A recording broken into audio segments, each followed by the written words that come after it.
আমি নরমালি এইভাবে ইন্ট্রো করি না, কিন্তু আমি এখন ঝুলছি একটা গুহার 100 ফুট নিচে, যেটা মাটির নিচে 5 কিলোমিটার জুড়ে বিস্তৃত আছে। আর আমরা এটা পছন্দ করি বা না করি, যখনই আমি আর আমার বন্ধুরা মাটি টাচ করলাম, আমরা অফিসিয়ালি এখানে আগামী 7টা দিন কাটাতে চলেছি। বাবারে, এটা আমার জীবনে করা সবথেকে ভয়ঙ্কর জিনিস। প্রথমত, আমাদের এখন এখান থেকে অনেকটা দূরে যেতে হবে। কেন? যদি ঝড় বৃষ্টি হয় তাহলে এই পুরো জায়গাটা জলে ভরে যেতে পারে, আর সমুদ্রের মতো ঢেউ এসে সবাইকে ভাসিয়ে নিয়ে যেতে পারে। সেই জন্য আমাদের আরো ভিতরে যেতে হবে একটা বেস ক্যাম্প বানানোর জন্য। ভাই এটা পুরো পাগলাম। এটা একটা অন্য জগৎ মনে হচ্ছে। এই কেভ এন্ট্রান্সটা হয়তো দেখতে সুন্দর, কিন্তু দেখে যা মনে হচ্ছে আসলে তা নয়। আর আমরা হয়তো জানি না যে আগামী 7টা দিন আমাদের জীবনের সব থেকে কঠিন সময় হতে চলেছে। সব থেকে বাজে ডিসিশন। ঠিক আছে, আর কিছুক্ষণের মধ্যে অন্ধকার হতে চলেছে। ক্যাম্প না করলে আমরা বিপদে পড়বো। আমরা কোথায় যাচ্ছি সেটা কি বলবে? আমাদের ক্যাম্প সেটআপের জন্য একটা ফ্ল্যাট গ্রাউন্ড খুঁজতেই হবে। কেভের ভেতরে ঢোকার পরে আমরা এমন একটা জায়গা খুঁজে পেলাম যেটা অনেকটা উঁচুতে থাকায় আমরা জল থেকে সুরক্ষিত থাকতে পারবো। তার মানে এটা ক্যাম্পের জন্য পারফেক্ট। পারফেক্টটা একটু বেশি হয়ে গেল। মোটামুটি বলা যেতে পারে। ঠিক আছে, ক্যাম্পের জন্য মোটামুটি। প্রথম দিনের বাকিটা আমরা কাটিয়ে দিলাম আমাদের জিনিসপত্র আনতে। প্রত্যেকটা ব্যাগের ওজন প্রায় 80 পাউন্ড। আর যেমনটা তোমরা ফুটেজে দেখছো, আমরা এটা করতে 4 ঘন্টা লাগিয়ে দিলাম। এখান থেকে যাওয়া খুব কঠিন। তারপরে আমরা সবাই বেস ক্যাম্পে ফিরে গেলাম। ঠিক আছে, আমরা এখানে লাইট লাগিয়ে দিলাম। আমাদের সব জিনিসপত্র হোম বেসে চলে এসেছে। একটু ক্যামেরাটা ওদিকে দেখাবে? ওদিকটা কিন্তু ভয়ানক অন্ধকার, আর সবসময় এরকমই থাকবে। তাই আমরা ক্যাম্পিং গ্রাউন্ডের জন্য খুব বেশি কিছু করতে পারলাম না। কটা ফুটো করে দড়ি টাঙিয়ে দিলাম। এটা ধরো আর ওঠো দেখি। মনে হচ্ছে আমাদের হ্যামকগুলো ভালোই সাপোর্ট পাবে। আর তারপরে আমাদের সার্ভাইভাল গাইড জোয়ের সাহায্যে আমরা হ্যামক টাঙালাম। এই সরু দড়িটা আমার হ্যামকটাকে ধরে রাখবে। হ্যাঁ। ডিনার খেয়ে আমরা প্রথম রাত্রি ঠান্ডার জন্য তৈরি হলাম। আমি মিথ্যে কথা বলবো না, আমি যতটা ভেবেছিলাম তার থেকে এই হ্যামকটা অনেক বেশি কমফোর্টেবল। এই আমি তো আমার চমকেই হাতটা তো গেছিলাম। বড় কেন ভাই? এই কেভটা 2.5 কিলোমিটার ডিপ, আর আমরা এখন এন্ট্রান্সের কাছেই ক্যাম্পিং করছি। কাল আমরা অনেক কিছু এক্সপ্লোর করব। তোমরা কেমন ঘুমালে? ভয়ঙ্কর। ঘুমই হয়নি। এটা সত্যি একটা অস্বস্তিকর পরিবেশ। কেবের উপর থেকে অনবরত আমাদের উপরে জল পড়েই যাচ্ছিল, তাই উপরে একটা প্লাস্টিক চাপালাম, কিন্তু তাও আমাদের হ্যামকের উপরে জল পড়েই যাচ্ছিল। একটা আইডিয়া আছে, চলো শেল্টারগুলোকে ভালোভাবে তৈরি করি। আমার মনে হয় এই প্লাস্টিকগুলোকে জুড়ে দিলে আর জল পড়বে না। বাহ, তুমি তো জিনিয়াস। আমি শুধু একজন ইউটিউবারই নয়, ঠিক আছে? আমার হ্যামকটা এটার উপরে ঝুলছিল। মানে দেখো, আমি আরেকটু হলে হ্যামক থেকে নেমে পড়ে যেতাম। আর আমরা সেই সময় এটা বুঝতেই পারিনি যে এই গর্তটা প্রায় 40 ফুট গভীর। তাই যখন আমি আর শন প্লাস্টিকগুলোকে জুড়ছিলাম, তখন ম্যাক আর কার্ল এই গর্তটা কতটা ভয়ঙ্কর সেটা দেখতে গেল। আমার হ্যামকটা দেখতে পাচ্ছো? ওখানে আমি ঘুমোচ্ছিলাম। এদিকটা দেখো। আর যেহেতু এই কেভে সব একই রকম দেখতে, তাই আমাদেরকে ফলো করা অনেকটাই কঠিন ছিল। এই ম্যাপে তোমরা আমাদের হোম বেস দেখতে পারবে, আর দেখতে পারবে ওরা ওখান থেকে কত দূর হ্যাঁ, যাচ্ছে। এটা তো খুবই ভয়ঙ্কর। ভাই এটা পাগলামো। আর যখন ছেলেরা র্যান্ডমলি এক্সপ্লোর করছিল, তখন আমি আর শন ক্যাম্পে কাজ করছিলাম। এই স্লিপিং ব্যাগটা এখানে কেন পড়ে? কারণ এটার থেকে পিয়ের গন্ধ বেরোচ্ছে। ইয়া, এটার থেকে শেখা উচিত স্লিপিং ব্যাগ ভাড়া নিতে নেই। আমরা স্লিপিং ব্যাগ কেন ভাড়া আমি- নিয়েছি? কেন আমি আমরা জানি না। স্লিপিং ব্যাগগুলো কিনে আনতে পারলাম না? আর তারপরে আমরা এই দুটো প্লাস্টিককে জিপ টাই দিয়ে জুড়ে দিলাম। কিছু মনে করো না, এই দড়িটার উপরে আমার জীবন বাজি আছে। আর তখন ওইদিকে ম্যাক আর কার্ল তখন ওই গর্তের মধ্যে। ও মাই গড, ম্যাক! আর শেষ পর্যন্ত ওরা একদম নিচে পৌঁছে গেল। এই! আমি তো ভাবলাম সবাই ক্যাম্প নিয়ে কাজ করবে। আমরা শুধু দেখাচ্ছিলাম জায়গাটা কতটা ভয়ঙ্কর। না পড়লেই হবে, তোমাদের স্কিল নেই। আচ্ছা ঠিক আছে। আর যদিও ওদের এবার ফিরে আসা উচিত ছিল, কিন্তু কাল আর ম্যাক এটা কতটা গভীর সেটা দেখানোর চেষ্টা করলো। ভাই এটা দেখতে দারুণ লাগছে। তুমি কি নদীটাকে পার করতে পারবে? কিন্তু ওরা এটা জানে না যে এই রিভারটা এই কেভের গোটাটাই জুড়ে আছে। তার মানে এর মধ্যেও আমাদের কিছুটা সময় কাটাতে হতেই পারে। ওই তো ওরা এসে গেছে। এসো। তোমরা রান্না করে রেখেছো তো? হ্যাঁ, রান্না করেছি। ঠিক বলেছ। একটা নতুন বাড়ি, ঠিক বলেছি তো? একদম। এখন আমাদের একটা ছাদ আছে। আর এটা তো দারুণ। জিমি রান্না বেশ ভালোই আর করেছে। আমরা আমাদের ফায়ার পিটটাকে এই সুন্দর জায়গাটাতে নিয়ে এসেছি। জায়গাটা কেমন? বেশ গরম। আরামদায়ক। এই পাথরগুলো গরমটাকে ধরে রাখবে এবং ওপর থেকে যে পি পড়ছে সেগুলোকে আটকে দেবে। ওটা পি নয়। তাহলে ওটাকে কি বলবো? যদি জানি না, হয়তো বৃষ্টির জল হবে। না, এটা বৃষ্টি নয়, না, পাথর মানে ইয়ে তুমি- করছে। এই একটু উপরে দেখাও।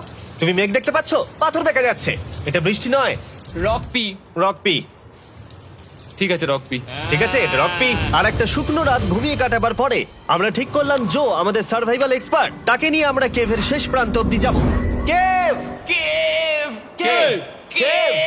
Cave, cave. কেভ! দেখা যাক আমরা কেভের কতটা গভীরে যেতে পারি। তোমরা কিন্তু মনে রাখবে আমরা সবেমাত্র কেভের এন্ট্রান্সের দিকেই আছি, আর আমাদের ইচ্ছা এই কেভের শেষ প্রান্ত অব্দি যাওয়া, অবশ্যই না মরে গিয়ে।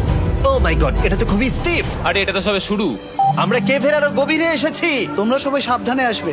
এটা খুবই ছোট জায়গা, আমার মনে হয় না এখান থেকে আমি যেতে পারবো। কেভ এক্সপ্লোরের ইন্টারেস্টিং জিনিসটা হলো যা হোক করে আমাদের এই ছোট্ট ফাঁকগুলোর মধ্যে দিয়ে এগিয়ে যেতে হবে। ও মাই গড, খুব ছোট জায়গা। আর তারপরেই খুব বড় একটা জায়গা আসবে, সেটা এতটাই বড় যে কিছু না দেখতে পাওয়ার জন্য এটা করতে হলো। ও মাই গড! এবার আমি সব দেখতে পাচ্ছি, এটা দুর্দান্ত। এটার তো অনেক আলো। ভাই জায়গাটা কতটা সুন্দর দেখো। বাপরে কি আলো, আমি তো তাকাতেই পারছি না। আমি তো অন্ধ হয়ে যাব মনে হচ্ছে। এ বাবা, এটা কি হলো? আমরা বোধহয় ঠিক মতো এটাকে ব্যবহার করতে জানতামই না। চলো এগিয়ে যাই। আর তাই আমরা এগোতে থাকলাম। এই যে এই জায়গাগুলো, এগুলো খুব ভালো ধরার এখানে? জায়গা। এগুলো ধরে এখান থেকে পা ঘুরিয়ে চলে আসতে পারবে। এইভাবে কি? হ্যাঁ, একদম পারফেক্ট। জো সব থেকে ভালো কেভ গাইড। এভাবে কেউ গাইড করতে পারবে না। ঠিক আছে, এইবার ব্যাপারটা ইন্টারেস্টিং হবে। কি? এটা কি? এখান থেকে আমাদের ওয়েট শুট পরে সাঁতার কেটে যেতে হবে। গতকাল ম্যাক আর কার্ল এটা নিয়ে মজা করছিল, কিন্তু এই কেভে আমাদের পরের অ্যাডভেঞ্চারটা ছিল একটা প্রায় জমে যাওয়া নদীর মধ্যে। ও মাই গড, এটা তো পাগলামি! তার মানে আমাদের ওয়েট শুট পড়তেই হবে যাতে আমাদের হাইপোথার্মিয়া না হয়। আমরা এটা কেন করছি? এই এক্সপেরিয়েন্সটা তো জীবনে একবারই হবে। এটা করলে হয়তো আর নাও বেঁচে থাকতে পারি।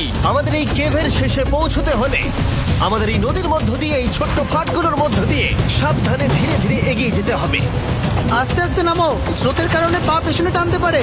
ঠিক আছে, আমি তাহলে নামছি। তুমি ওই দেয়ালগুলো ধরে ধরে এগোতে থাকো আস্তে এটা তো আস্তে। খুব ঠান্ডা। তুমি পারবে জিমি। জানি না এখানে ঢুকতে পারবো কিনা। জিমি, এবার তুমি জল থেকে উঠে দাঁড়িয়ে পড়ো। Oh my God! এটা সত্যি একটা পাগলামি। এখানে কি ঠান্ডা! যখন তোমরা খুব ঠান্ডা জলের মধ্যে থাকবে তখন একটা পাথরকে ধরে এগিয়ে চলা খুব কঠিন হবে। Oh my God! এটা সত্যি পাগলামি। ম্যাক, কার্ল, চলে আসো। আমার ভয় লাগছে। চলো চলো, পারবে। ভাই। এগোতে থাকো, পেছন দিকে তাকিও না। একবার দেখো আমরা কি করছি। কিন্তু এই বাধাগুলো এতটা কঠিন ছিল না সামনে যা আসতে চলেছিল তার তুলনায়। আমরা পেরেছি। কেভ কেভ কেভ এই, কেভ। একটা কথা শোনো, আমরা 10% আসিনি। তার মানে এখনো আমরা শুধুমাত্র সার্ফেসেই রয়েছি, আর শেষ প্রান্তে পৌঁছতে হলে আমাদেরকে আরো 2 কিলোমিটার যেতে হবে। যেরকম তোমরা দেখতে পাচ্ছ এখানে 24/7 বৃষ্টি হয়, তাই আমি একটা আড্ডা মারার জায়গা তৈরি করেছি যেখানে আমরা কেউ ভিজবো না। আমি ভাবছি আমি যদি এটা না বানাতাম তাহলে কি হতো। আমি নিশ্চিত যে ওদের একটা ভেজা পাথরের উপর শুতে হতো। আমাদের ক্রমাগত এগিয়ে যেতে হবে এবং শরীরটাকে ভিজে রাখতে হবে। ঠিক আছে। নইলে আমাদের শরীরের তাপমাত্রা কমে এটা যাবে। এতটা কঠিন কেন?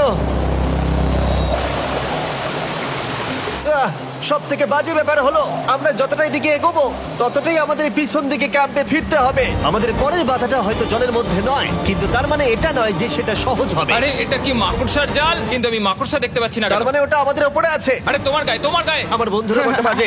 এই গেমটা মিস্টার বিস ভিডিওর মতো, যত এগোবে ততই কঠিন হবে। সত্যি কথা বলতে যদি আমাদের সাথে জো না থাকতো আমরা মরেই যেতাম। আর 3 ঘন্টা পরে জো আমাদের জন্য একটা বাজে খবর নিয়ে এলো। জল অনেকটা বেড়ে গেছে আর আমরা অনেকটা সময় লাগিয়ে ফেলেছি, তাই আজকে আমাদের আবার ক্যাম্পে ফিরে যেতে হবে। আমি মানবো না। তুমি সেফটি এক্সপার্টের কথা অমান্য করতে পারো না। আমি এটা মানবো না। সত্যি কথা বলতে আমাদেরকে ফিরতেই হতো, কারণ এর আগে আমরা শুট করতে অনেকটাই সময় নষ্ট করে দিয়েছি। তারপর ফ্লেয়ার নিয়ে খেলেছি, তাই আমরা ফিরে যাচ্ছি আর এই মিশনটা আমরা পরের দিন আবার শুরু করব। শন, আমরা এসে গেছি। আরে তুমি এখানে কি করছিলে? এখন তোমরা কেউ ভিজবে না। আমি তো জানতামই না এই লাইটগুলো আমরা এনেছি। এগুলো দারুণ লাগছে তাই না? দুঃখের বিষয় আজকে আমরা মাত্র 20% এগোতে পেরেছি, কিন্তু বিশ্বাস করো আমরা শেষ পর্যন্ত অবশ্যই যাব আগামী কয়েকদিনের মধ্যেই। আমার মনে হয় না। কোনোদিনই হবে না। আমি তো বললাম। আমরা ডে 4টা রেস্ট নেব আর ডে 5-এ চেষ্টা করব এই কেভের শেষ অবধি যাবার। দেখা যাক কি হয়। ডে 3-তে মজা হলো, কালকে আবার দেখা হচ্ছে। আর কেভের ভিতরে 3টে খুব বাজে রাত কাটাবার পরে পরের দিন সকালে আমাদের মাথায় শুধু একটাই কথা আসছিল, আমার একটা হট শাওয়ার চাই, তবে আমি এখন একটু শান্তি পাবো। ও এখন শাওয়ার পেলে কিন্তু দারুণ হয়। আমি চান করিনি প্রায় 3-4 দিন হয়ে গেল। তোমরা নিশ্চয়ই জানো কেভের মধ্যে শাওয়ার করা সম্ভব নয়। আমাদের অনেকটা পথ হেঁটে সাবধানে আগের রিভার বেডের কাছে পৌঁছতে হলো। ও মাই গড! আমি আমার ব্রেনকে ফিল করতে পারছি। আমি এভাবে ব্রেনকে ফিল আমার করিনি। কপালটা জমে গেল পুরো। চলো ড্রোন দিয়ে মাথার চুলগুলো শুকিয়ে নি। এদিকে এসো ড্রোন। ও দাঁড়াও দাঁড়াও দাঁড়াও, এটা কিন্তু কাজ করছে। হ্যাঁ, দারুণ কাজ করছে। ড্রোন থাকতে হেয়ার ড্রায়ারের কি দরকার? আর চুল শুকানোর পর আমরা জোয়ের সাথে জার্নির প্ল্যান করতে বসলাম। এটা কি জো? এটাই কেভের ম্যাপ। আগেরবার আমাদের থামতে হয়েছিল কারণ জল খুব জোরে বইছিল। এখন বৃষ্টি কম হচ্ছে, তাই কালকে আমরা নিশ্চয়ই এই কেভের শেষে পৌঁছে যাব। এটা ভয়ঙ্কর হতে চলেছে। প্রথমে আমাদের কালকে যেখান দিয়ে গেলাম সেখান দিয়ে আগে যেতে হবে। জলের মধ্যে ঝাঁপ দিতে হবে এবং পাথর দেখে হাঁটতে হবে। এগুলো সবকটা আমরা যদি পার করতে পারি তাহলে আমরা গ্লো ওয়ার্ম চেম্বারে পৌঁছে যাব। কেমন দেখতে তুমি সেটা বলো না, আমি তোমাদেরকে সারপ্রাইজ দিতে চাই। তোমার মনে হয় আমরা পারবো? ওইসব বাদ দাও, আমরা ঠিক কালকে পৌঁছে যাবো। কালকের প্ল্যান আমরা চক আউট করে নিয়েছি। আমরা রেস্ট করছি আর ফেস্টিভ্যাল স্মোর্টস খাচ্ছি আমাদের এনার্জি রিগেন করতে। সবাইকে চিয়ার্স। Yippee! জো এই প্রথমবার ফেস্টিভ্যাল স্মোর্টস খাচ্ছে। জো সত্যি কথা বলবে। এটা দারুণ, তাহলে ভালো লাগলো? দারুণ লেগেছে। আমরা এই চকলেটটা আগে কেন বের করিনি? এটা এমনি চকলেটের থেকে 10 গুণ ভালো খেতে। সত্যি কথা বলতে তোমরা যদি ফেস্টিভ্যালের সাথে স্মোর্টস ট্রাই না করে থাকো তাহলে তোমরা মিস করছো। কালকে আমরা পুরো কেভটা এক্সপ্লোর করব, দেখা হচ্ছে। তাই আমরা ভালো করে ঘুমানোর চেষ্টা করলাম আর কালকের প্রিপারেশন নিলাম কেভের শেষে যাওয়ার জন্য। আমরা আমাদের জীবনের সবথেকে ডেঞ্জারাস জার্নি করতে চলেছি। ডে 3 এর অভিজ্ঞতা মাথায় রেখে আমরা কম শুট করেছি যাতে আমরা সামনের দিকে তাড়াতাড়ি এগোতে পারি। জলটা খুব ঠান্ডা হ্যাঁ, আগের দিনের মতোই খুব ভালো। এই তো আর যাতে আমরা সবাই বেঁচে ফিরতে পারি তাই জো ছাড়াও আরেকজন সার্ভাইভাল এক্সপার্টকে আমরা নিয়ে এসেছিলাম। এখানেই আমরা ডে 3 তে আটকে গেছিলাম। এখন আমরা কি করব? এবারে আমরা অনেক তাড়াতাড়ি এসেছি। আমাদের পিছনে ঘন অন্ধকার, কোথায় যাব? এই রাস্তাটা অনেক সরু এবং হ্যাঁ। স্রোত প্রচুর বেশি, তাই আমরা দেয়ালগুলো ধরে ধরে আস্তে আস্তে এগোবো।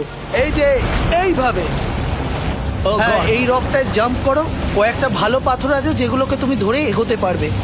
আরে এখানটা তো অনেক অন্ধকার। আমি আর পা পাচ্ছি না, আমি এখন মাটিতে আর পাই পাচ্ছি না। যেহেতু আমরা মাটিতে পা পাচ্ছিলাম না, তার মানে যদি আমরা পাথর ছেড়ে দিই তাহলে এই জলের স্রোত আমাদেরকে ভাসিয়ে নিয়ে যেতে পারে। জো, আমরা কি করব?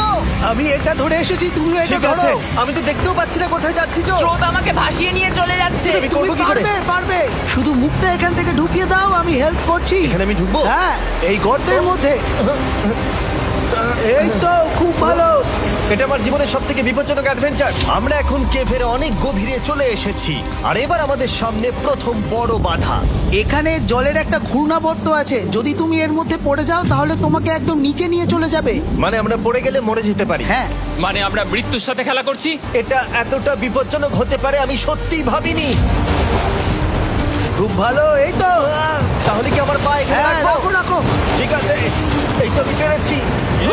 এটা আমার ভাবনার থেকেও বেশি কঠিন ছিল। এই নদীটা কতটা শক্তিশালী এই গোটা কেভটাকে তৈরি করেছে। কিন্তু মজার ব্যাপার হলো আমরা পাথরের মতো শক্তিশালী নই। আমি শুধুমাত্র মানুষের মতোই শক্তিশালী। সৌভাগ্যবশত কাল এই অ্যাডভেঞ্চারে লিড করেনি, তার বদলে আমরা একজন অ্যাভেঞ্জার জোকে পেয়েছি। ও কতটা এক্সপার্ট তার প্রমাণ হিসেবে বলতে পারি। সে লিটারালি কতটা ওপর থেকে আমাদেরকে নদীতে ঝাঁপ দিয়ে দেখালো। ও মাই গড, এটা পাগলামি। কে বললো এটা পাগলামি? এটা তো আমার কাছে খুবই সহজ। আমি এটা করব। তুমি কোনোভাবেই এটা করতে পারবে না। আরে কি বলছোটা কি তুমি? আমি এক্ষুনি করতে চাই। চলো যাচ্ছি Joe. Godspeed back. Jimmy আমার সাথে যা যা করেছে তার কাছে এটা তো কিছুই নয়। 3, 2, 1।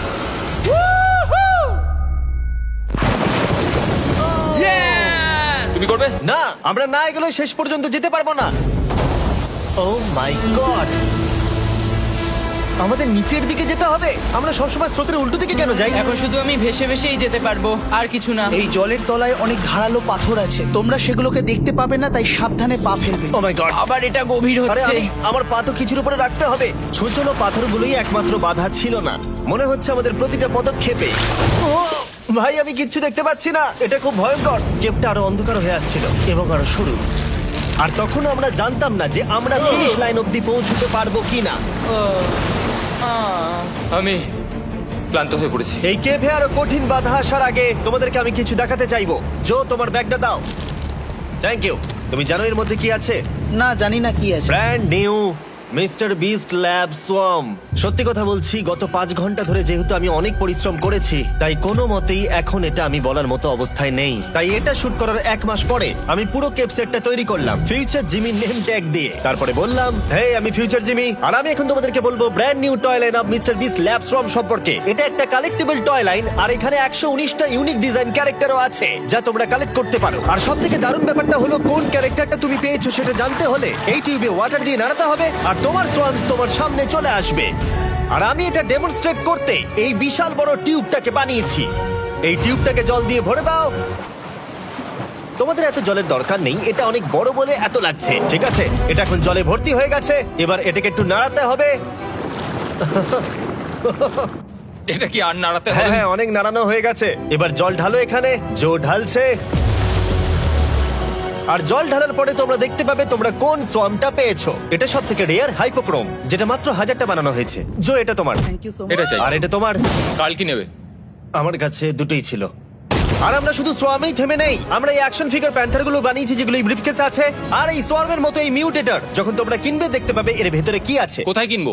ভালো হয়েছে জিজ্ঞাসা করলে। মিস্টার বিস্ট ল্যাব টয়েস এখন তোমরা পৃথিবীর সব জায়গায় পেয়ে যাবে। এগুলো সব বেরিয়ে গেছে, তোমরা গিয়ে কিনে নাও। আর কেবের মধ্যে অনেক সমস্যা পেরোনোর পরে আমরা ফাইনালি পৌঁছে গেলাম গ্লো ওয়ার্ম চেম্বারে।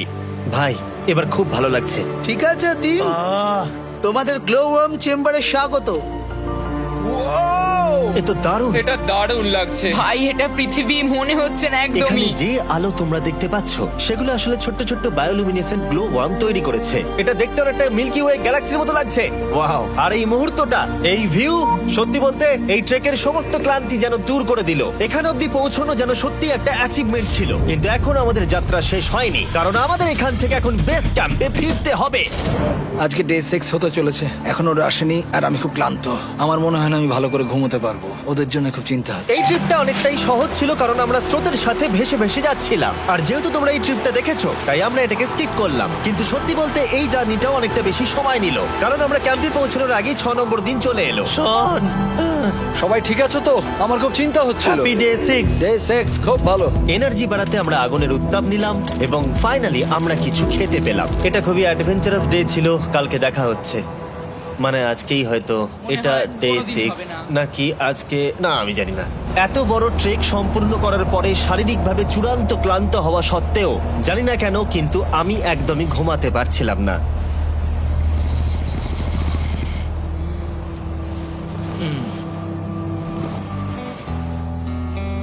আমি 7 দিন সলিটারি কনফাইনমেন্টে কাটিয়েছি, কবরে কাটিয়েছি, 7 দিন রাফটে থেকেছি। কিন্তু সত্যি কথা বলতে এটা সবার থেকে বেশি কঠিন ছিল, কারণ সব সময় ভিজে, ঠান্ডা, প্রত্যেক মুহূর্তে এই পাথরগুলো শরীরে ব্যথা দিচ্ছে।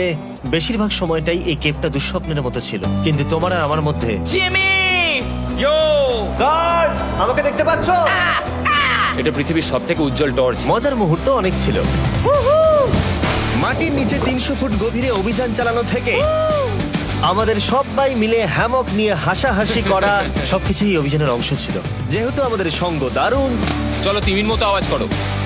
তাই এই ভিজে, ঠান্ডা, পাথুরে অদ্ভুত কেভের ট্রিপটা বদলে গেল আমাদের জীবনের সব থেকে সুন্দর মুহূর্তে।